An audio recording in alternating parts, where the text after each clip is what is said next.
தமிழகம் எங்கும் கிளைகள் கொண்ட Annamal institute of hotel management and hospital management படிப்பில் சேர்வதற்கான அட்மிஷன் நடைபெறுகிறது.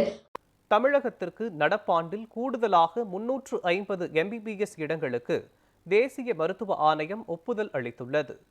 MBBS மற்றும் BDS படிப்புகளுக்கான 2025-26 கல்வியாண்டில் மாணவர் சேர்க்கை முதல் சுற்று கலந்தாய்வு ஜூலை 21 தொடங்கி ஆகஸ்ட் 22 நிறைவு பெற்றது. காலி இடங்களை நிரப்புவதற்கான 2ஆம் சுற்று கலந்தாய்வு இம்மாதம் 4 தொடங்கியது.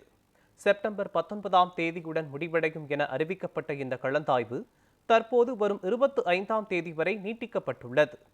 இந்நிலையில் நாடு முழுவதும் கூடுதல் மருத்துவ இடங்கள் அனுமதிக்கான கல்லூரிகள் பட்டியலை தேசிய மருத்துவ ஆணையம் வெளியிட்டுள்ளது. இந்த பட்டியல் அதன் இணையதளத்தில் முழுமையாக வெளியிடப்பட்டுள்ளது. அதன்படி தமிழகத்தில் மொத்தம் 7 தனியார் மருத்துவக் கல்லூரிகளில் தலா 50 இடங்கள் என 350 MBBS கூடுதல் இடங்களுக்கு அனுமதி அளிக்கப்பட்டுள்ளது.